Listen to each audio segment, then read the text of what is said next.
Hello, everyone. This is Mere Christianity by C.S. Lewis, and we're going to get into the first book, and this is going to be the first part of the book. Book 1, Right and Wrong as a Clue to the Meaning of the Universe. Part 1, The Law of Human Nature. Everyone has heard people quarreling. Sometimes it sounds funny and sometimes it sounds merely unpleasant. But however it sounds, I believe we can learn something very important from listening to the kind of things they say. They say things like this: "How do you like it if anyone did the same to you? That's my seat, I was there first. Leave him alone, he isn't doing you any harm. Why should you shove it in first?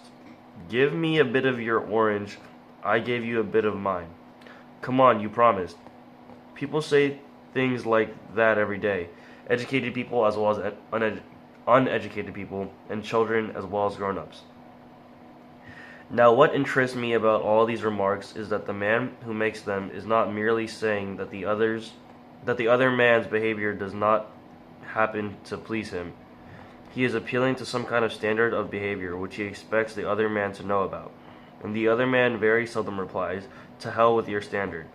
Nearly always he tries to make out that what he has been doing does not really go against the standard, or that if it does, there is some special excuse.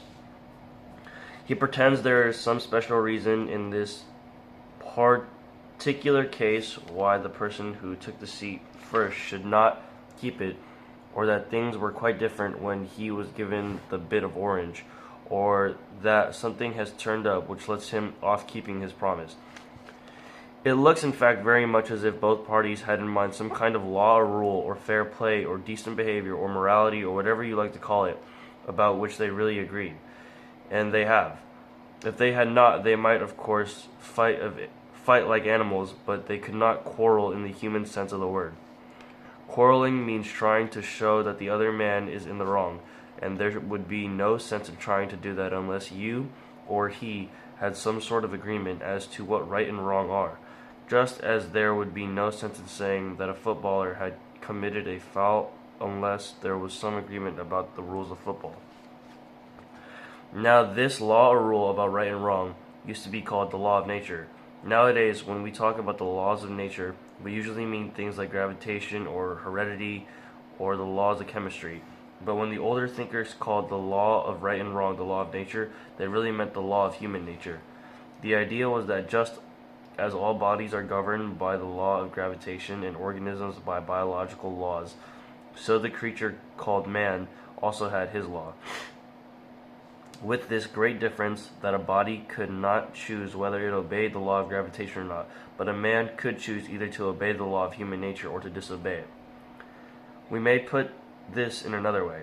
Each man is at every moment subjected to several different set of laws, but there is only one of these which he is free to disobey.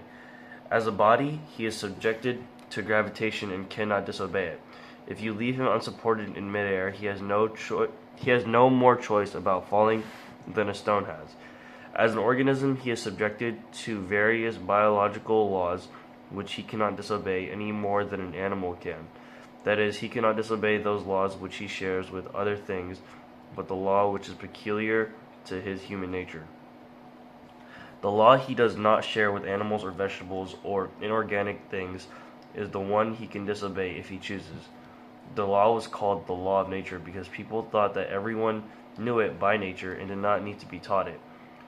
They did not mean, of course, that you might not find an odd individual here or there who did not know it, just as you find a few people who are colorblind or have no ear for a tune.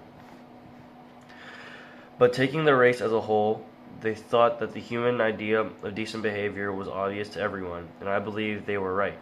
If they were not, then all the things we said about the war were nonsense. What was the sense in saying the enemy were in the wrong unless right is a real thing, which the Nazis at bottom knew as well as we did and ought to have practiced? If they had no notion of what we meant by right, then though we might have had to fight them, we could no more have blamed them for that than the color of their hair. I know that some people say the idea of a law of nature or decent behavior known to all men is unsound because different civilizations and different ages have been quite different, have had quite different moralities. But this is not true. There have been differences between the moralities, but these have never amounted to anything like a total difference. If anyone will take the trouble to compare the moral teachings of, say, the ancient Egyptians, Babylonians, Hindus, Chinese, Greek, and Romans, what will really strike him will be how very like they are to each other and to our own. Some of the evidence for this I have put together in the appendix of another book called The Abolition of Man. But for our present purpose, I need only to ask the reader to think what a totally different morality would mean. Think of a country where people were admired for running away in battle, or where a man felt proud of double-crossing all the people who had been kindest to him. You might just as well try to imagine a country where 2 and 2 made 5. Men have differed as regards what people you ought to be unselfish to, whether it was only your own family or your fellow countrymen or everyone, but they have always agreed that you ought not to put yourself first. Selfishness has never been admired. Men have differed as to whether you should have 1 wife or 4, but they have always agreed that you must not simply have any woman you liked. The most remarkable thing is this. Whenever you find a man who says he does not believe in the real right and wrong, you will find the same man going back on this a moment later. He may break his promise to you, but if you try breaking one to him, he will be complaining, "It's not fair," before you can say Jack Robinson. A nation may say treaties don't matter, but then next minute they spoil their case by saying that the particular treaty they want to break was an unfair one. But if treaties do not matter, and if there is no such thing as right and wrong, in other words, if there is no law of nature, what is the difference between a fair treaty and an unfair one? Have they not let the cat out of the bag and shown that whatever they say, they really know the law of nature just like anyone else? It seems then we are forced to believe in a real right and wrong. People may be sometimes mistaken about them, just as people sometimes get their sums wrong, but they are not a matter of mere taste and opinion any more than the multiplication table. Now, if we are agreed about that, I can go on to my next point, which is this. None of us are really keeping the law of nature. If there are any exceptions among you, I apologize to them. They had much better read some other book, for nothing I am going to say concerns them. And now, turning to the ordinary human beings who are left. I hope you will not misunderstand what I am going to say. I am not preaching, and heaven knows I do not pretend to be better than anyone else.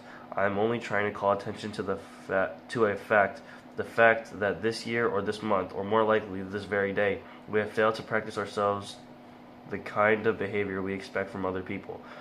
There may be all sorts of excuses for us. That time you were so unfair to the children was when you were very tired, the slightly shady business about the money.